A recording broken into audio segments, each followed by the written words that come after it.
I'm Rosalind Sullivan. I'm here to activate this.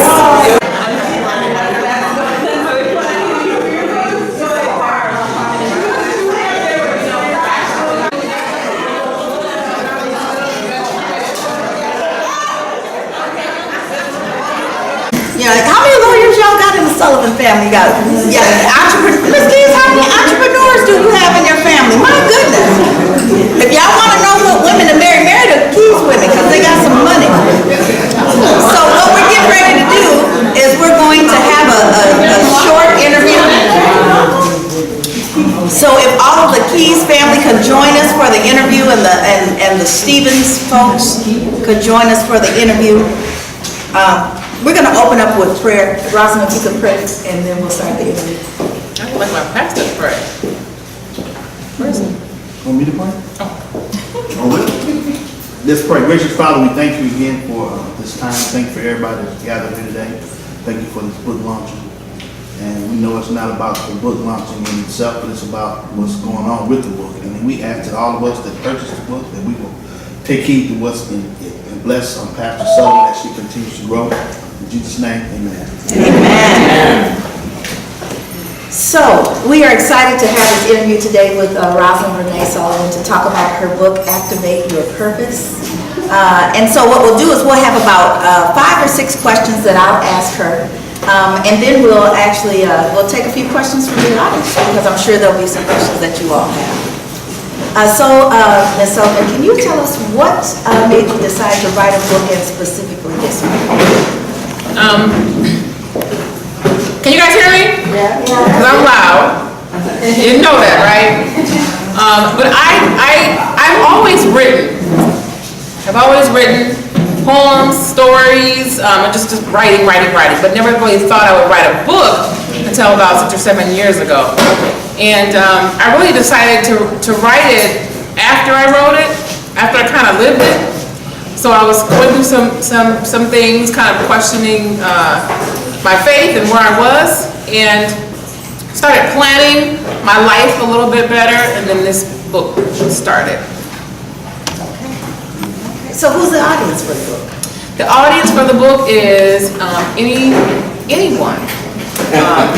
Anyone who is seeking to increase their faith, to draw closer to God, to find their purpose in their life, to activate their purpose, to spark, to reignite their purpose in their life.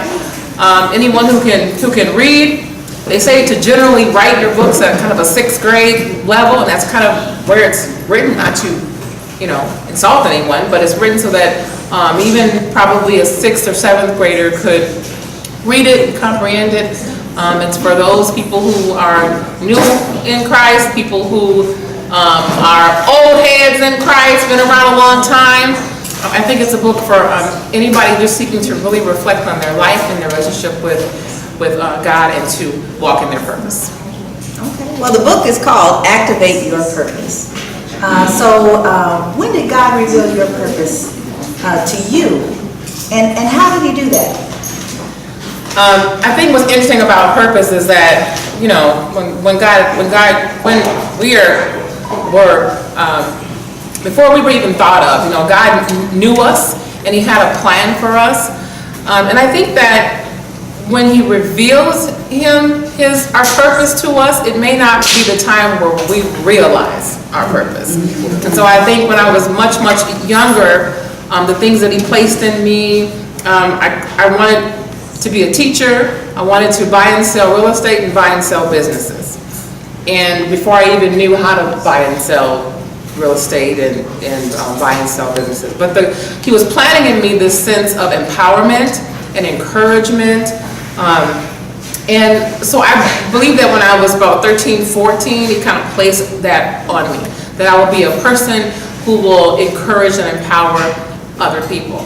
And my purpose on this earth, I know, is to empower and to encourage and to uplift and to build up, and to gather around people, to help people in their walk, kind of on a very transparent level. And so that's my purpose. And my purpose is more focused towards women, which is very interesting. But I really want to see everybody walk in their purpose and live a life pleasing to God. And so you answered part of the question, and the reason why I'm pressing on the second one is that I think that a lot of, you've got a wonderful audience here today supporting you, and I think that a lot of times people who are in their faith walk are looking for some light or some, this orchestra to be playing in the background, angels to appear to tell them this is your purpose. And so I'm curious, how did he tell you your purpose? I think really this walk is a process. It's not like magic, boom. You're not gonna pick up this book, read it, and then wake up in the morning with an epiphany. I mean, you can, because God can do all things. But it's really a process. I mean, we are free will agents. So even if God places something on your heart, you could say, no, I'm not gonna do it. And he may come back for you 2 seconds later or 2 years later. So I think it's important that we understand that it is a process, and that's why I wrote this book, to kind of talk about activating your purpose. Your purpose is God's will for your life. It's not I'm going to be an entrepreneur, I'm going to be a supermodel, I'm going to be an attorney. Your purpose is whatever God has laid out for you. You may be an entrepreneur, supermodel, or an attorney, but that does not mean that you are living out your purpose or God's will for your life. And so the 4 elements in this, number 1 is drawing closer to God, so draw, walking in his will, walk, and fish, being fishers of men, discipleship, drawing people into the fold, telling them about Christ. And then 4, building community, which is just love and support and charity and service. And so my idea is if I'm constantly thinking about those 4 areas of my life and focusing on those things, God's going to reveal my purpose, because this is all his will. I'm close to him, walking in his will, living out the Great Commission. That's what we're all told to do as Christians. And I'm living a life of service. I'm building community. If I'm actively setting goals in all those areas of my life, my purpose will be revealed. That is good. And when I think about goals, I think about accountability, and that's always the other part, isn't it? It is. That's a tough one for me. That's a tough one for me. So when I was looking through your book, one of the exercises you have in there is a mirror exercise. Can you explain that to people and tell me why that resonates with you? The mirror, and people use it a lot in therapy. In a mirror, what do you see in a mirror? Yourself. And we often look outside of ourselves for validation, for purpose, for love, for respect. I might look at you and ask you how I look, when I should be able to look in the mirror and say, you look good, and not have to rely on everybody else. But I think that serious reflection on who you are, I mean, honestly who you are, your flaws, your strengths, your weaknesses, and then to be able to kind of look at all of that just by yourself and think about my face, every single mark on my face. I'm flawless today. But underneath the makeup, there's scars, there's old marks, there's old acne, reminders of different phases of my life. And so we have to really look deep into who we are if we really want to activate our purpose. And we have to accept where we are and not worry about where we are. Start wherever it is that we are. But we have to know ourselves, why we live, why we pray, why we work, why we do what we do. And so I always kind of start with or think about having that, looking in that mirror, not at you and what you think of me, but looking in the mirror and understanding who I am. As I was getting ready for this today, I was listening to Iyanla, and she was talking about knowing yourself, and how she had been, pretty successful, had been on the Oprah show, and then had left and realized that she didn't fully know who she was. And because of that, that's why she decided to try a different venture, and then she had to take some time to get to know herself. And so she had shared that one of her ways of staying grounded, I know you're talking about drawing closer to God, is a routine, a morning routine. So what is your morning routine? My goal that I set was before my feet hit the ground to communicate with God and to pray. And to be really deliberate about prayer, which is part of this goal setting. This is why I wrote this. We set goals for losing weight. We set goals for getting a job, writing resumes, buying a house, saving money. But we're not really deliberate about growth. How do I move from a new Christian to a mature, and not age-wise, but spiritually? How do I get from here to there? Do I just wake up? Do I just go to church every single day? Pray without ceasing. And so I wanted to make sure that I was deliberately communicating with God every day. So before I even touch my feet, touch the ground, I'm in the bed. Thank you for waking me up this morning, Lord. I do not feel like getting up this morning. I need you to help me. I need you to help me get out of this bed because I do not feel like it. Or I got this case and I cannot stand this case. I don't know why I took this case, Lord. I need you to show favor in the courtroom, favor with the other attorney. I need favor as I get in my car this morning. And that communication, some days it's, I don't know what I'm doing. I need to know what you expect of me. I'm feeling bad or I'm feeling sad. And that is my routine that starts my day, no matter what's going on. If I'm happy, sad, before I roll over, I start talking to God. And I've been doing that practice at least the last 2 years.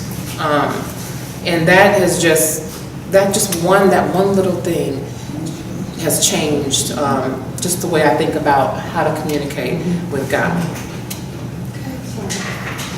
Well, I have one more question. It sounds like we might have some folks ready to ask questions, so be ready. I'll be coming to you in just a moment. So you shared that you have a heart for women. Is there a reason why? I don't know. Beyond the fact that women get on my nerves. No,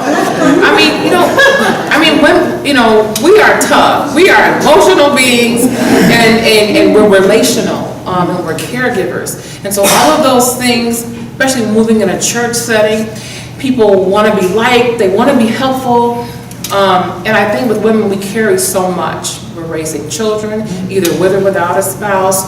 We are helping our siblings with their kids, our grandkids, and then we're working jobs, and then we have significant others who we're trying to help them and cater to their needs and stroke their egos, and then we're in the church trying to be servants and trying to help. Get involved with people who are in the church and their needs and their issues, and they need prayer. And at the end of the day, some of us are walking and living a life we don't even know what we're doing in it. We're doing good things, but we haven't really focused on things that are impacting us. Our own pain, our own hurts, our own trauma.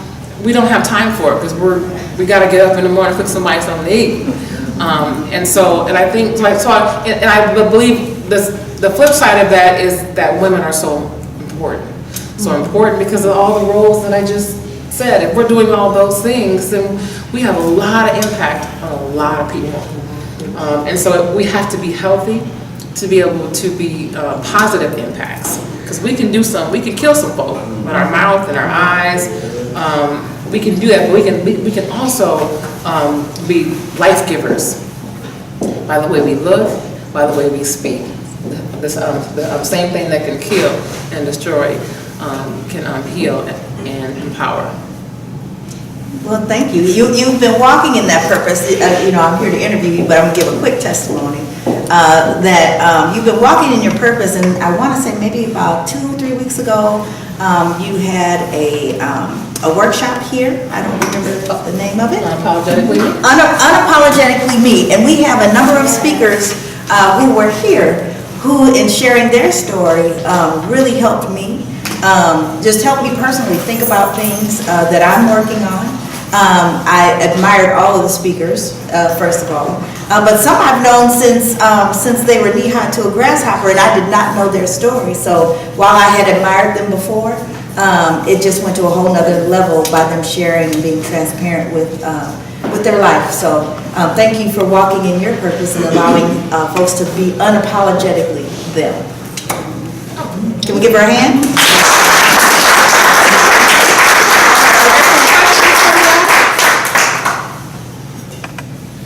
Yes, Amir? Yeah, so at certain times when you were writing this, were there maybe some points where you felt like, man, I don't know if I should put this in here because some people's feelings might get twisted, or like were there points where you were just feeling like this might be a little too for it, or is that kind of like a more so a motivation for you in certain parts of the book, certain parts of the work? I try to be pretty transparent, sometimes to a fault, but I think more so than worrying about what I was putting into it was the time. I started writing this book in 2014 or sooner, and there's 3 people in here, I think, that read the whole book and forgot they read it. It was so long ago. And when I told them that they read it, they said, I didn't read that book. And I have every page written on with commentary and notes and change this and change that. And they go, oh, that was a long time ago. I know. But I think what was most important about this is that I grew as I was writing it, and there was times in it that I wasn't ready to finish it because I wasn't ready and I wasn't in a place to work on it. And I think that some of the things that I went through last year, that was kind of a stopping point. I was like, you know, you gotta kind of walk the talk. You know, you can't be out here saying one thing, doing another. And so there was a blocking point for me last year when I couldn't finish it, just couldn't get it done. I was in a whole nother place.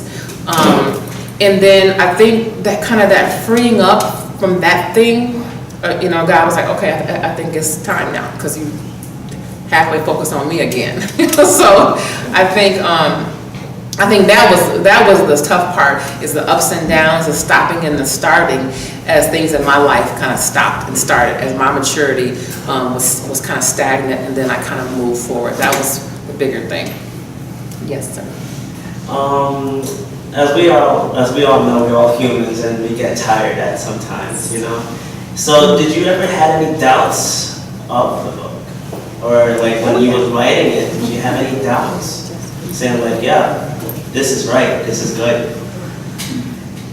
Yes, I scrapped it a whole lot of times, which I think is why I was so glad. I mean, I'm at the point right now, this is done. This is more about my journey.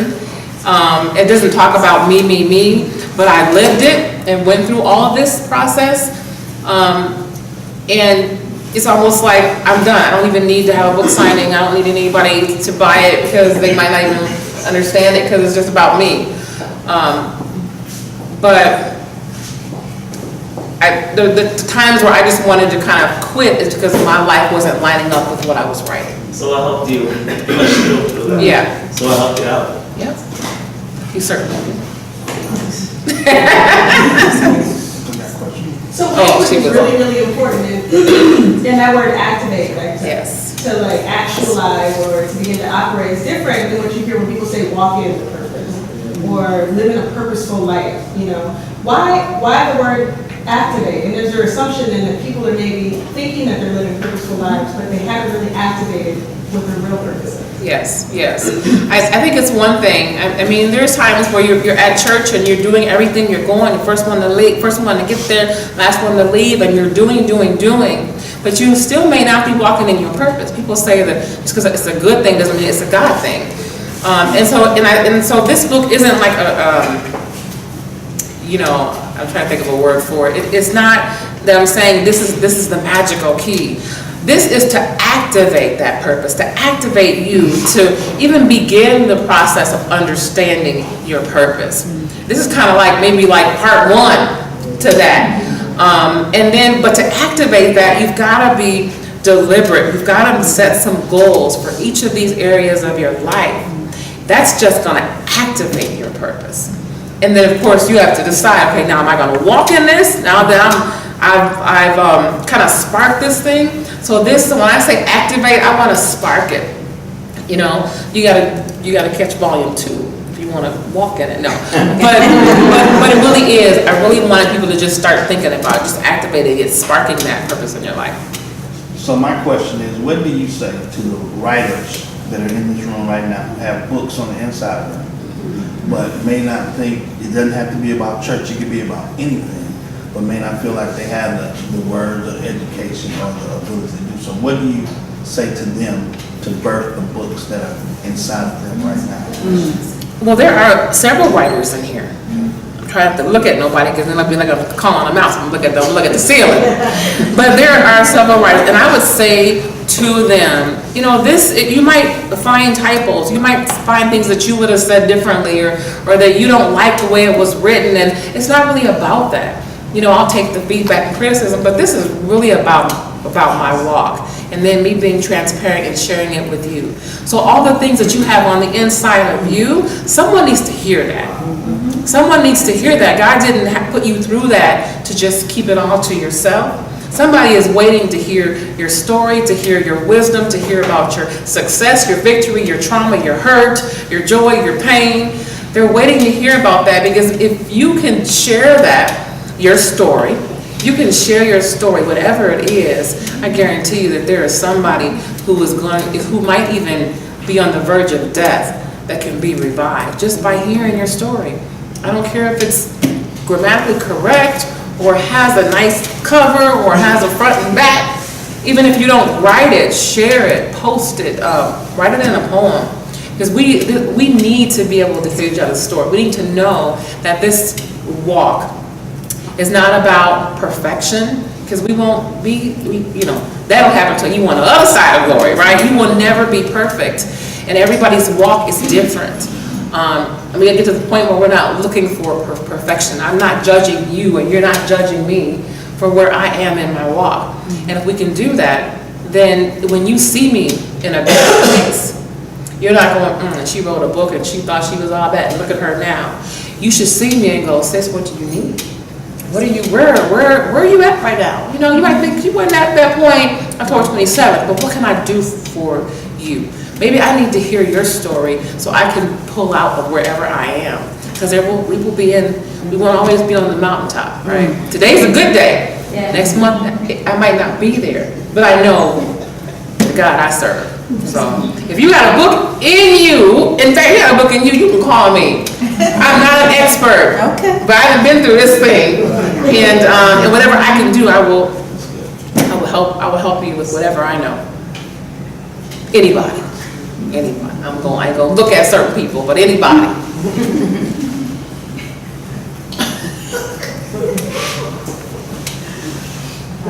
Do you help men too? In helping women, you can't help men.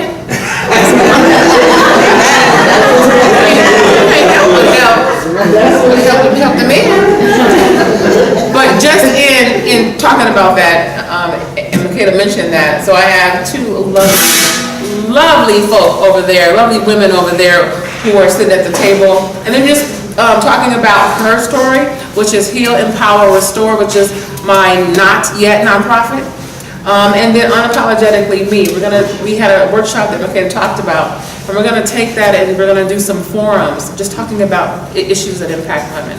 So less of a presenter thing and more just dialogue. So the people who are there will run the conversation, and it's to talk about real things that impact us. Just because I am a Christian woman does not mean I don't have issues the same as anybody who is not professing to be a Christian. So we just real live conversations, transparency about life, no matter what it is. I'm gonna talk about it. So put that out there. Yes, ma'am. Okay, you have a lot of roles in your life. Yes. Time management and staying balanced. What do you do to stay the course of when you feel a little unbalanced? How do you get back on track? That's a good question. I stay in balance, which I think, I may have ADHD, so on the serious side, but I am really working to try to get that balance, but that is one thing that I struggle with right now is balance. I really struggle with balance. But it's a daily thing. I try to get up in the morning and say, okay, breathe, figure out who's taking, and to be able to limit some of that so I can try to, one thing that I have to work on, that we all should work on, is, I call it an upline. I don't know if that's really a good word, but as you give, people need to be pouring into you. So you gotta have that, and I'm working on that. People who are more mature, who are already doing great in business, that you're not always the one giving, but you're talking to someone else that can kind of pour into you, so you can have enough to even spill over to that person. You gotta have that. And so that balance is something that I'm working on in my life, and then having that upline, people that I can just go, hey, I need some, I need this, and blah, blah, blah, and then they can handle, my outpouring. So I can build back up those who need me, I can continue to pour. Yes. Can you speak a little bit about how, as you were waiting, you knew the purpose, you knew what it was, you laid it on your heart, but as you were waiting for it to come to fruition, you're kind of like, okay, when is it happening? How you sat in what I call that uncomfortable space. You spoke about it a little bit. I know I ordered your book right when it came out, read the first 2 chapters, I was like, yep, I'm gonna get it. And then I put it down and I was like, okay. And you're kind of looking around for that light moment, like, okay, where's the purpose? And there wasn't that moment. And it was still sitting in an uncomfortable space. So how did you work in that uncomfortable space and still know that it's gonna come, it's just not gonna come when you want it to come? I'm of the belief that it's there, and most of us know it early. But it doesn't look like what we think it should. It doesn't make any sense. And I think if we're in that spot where we really, really don't know, that's why we're constantly moving, constantly moving in these areas. The closer you are to God, the more you will hear from Him, the more you will want to obey Him, the more you will be willing to walk in His will. And I'm of the belief that when you're focusing on that, He's going to be revealing it to you, giving you opportunities, putting you in situations where you're like, how did I get to this spot?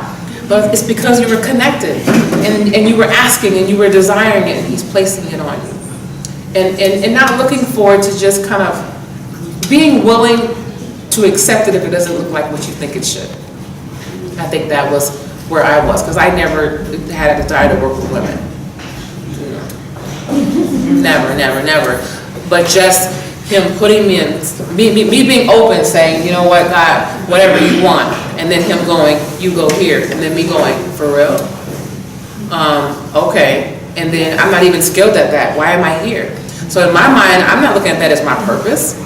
I'm going to do this because you say so. That's not my purpose. I don't want to do that. But when you have the skill set, people are talking to you, and you feel like it flows, it works well, then in my mind, it can't be anything but God. If that answers your question. Well, all right, if we don't have any more questions, we will close out. Do you see a question?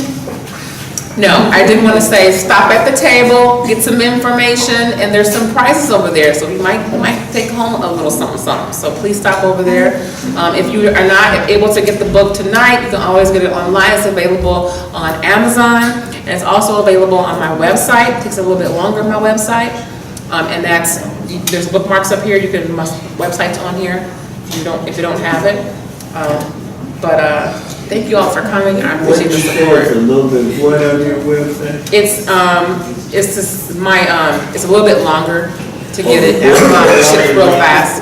Probably a couple days longer than Amazon Oh, to get it? to get the book. Oh, I thought you meant the book itself. It's longer? No, it's long enough. Yeah. So what you're saying is you can purchase a book here today. Yes. And you can get another one for a friend of yours by going to Amazon.com and looking up the book Activate Your Purpose by Rosalind Sullivan, Esquire. Yes, ma'am. You have an iron that you need to. I know, I need to pay her. But thank you all for coming. Please eat and do not leave. If you have 5 minutes, I know some of y'all gotta go. If you have 5 minutes just to hear, my son has put together a spoken word. He's gonna do it real quick. He's gonna come up here, just real quick. Oh, and don't leave for the, you have to have the drawings too.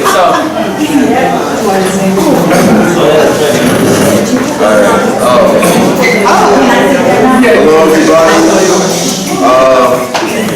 Yeah, so I wrote kind of like a spoken word type thing. I'm all right at spoken word, but I'm more used to rapping more so I tried to include both of those type of genres, I guess, into this piece, and I made it shorter too. That was one thing that was purposeful. Another purposeful thing was that when I first started writing it, I wanted to figure out how I wanted to approach this. Like, so I do like first person, second person, but I figured that my mom wrote this book and it all came from her and it's 4 other people, so I just wanted to mix the both two together. So that's how I went about writing this. And I didn't have time to memorize it, I'm sorry about that. So here it is, it's called Closer. When I sit and give my brain a pain and dissection, I feel my spirit moving in a warmer direction. To a truth inside a word that's given, spread it amongst unholy vessels. My flesh, it wrestles with devils that haunt. I need closure when I smolder in a meaningless clump. I should get closer, be a soldier, till my Lord tell me jump. Being still, although I walk like a chump, on top of ground that was touched, to keep me lifted on up. I want to speak about the truth of the word. Has me sweating as I read, as though the Bible a verb. But yeah, I'm walking in the promise with the gift that I turned into a gift amongst my brothers and sisters. I learned how to draw from my mama, writing what she heard, like when I listen, like he listened, when our knees start to hurt. I'm drawing closer as I walk into the garden of worth and pray I'm righteous in the eyes of the eternally burned. Stones striked by thunder, God don't match asunder, although I'm feeling under, because I know that my ears plug with what I think is the way. You see, I'm here acting odd, saying, why won't you come through? But if you come near God, then he will come near you.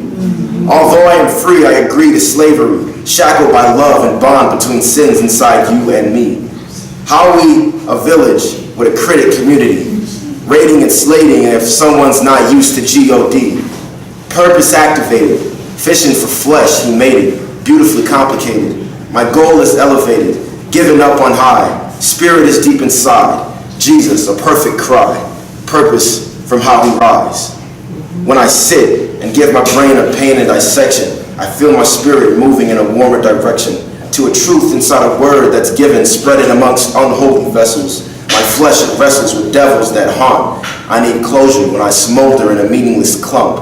I should get closer, be a soldier till my Lord tell me jump. Being still, although I walk like a chump, on top of ground that was touched to keep me lifted on up.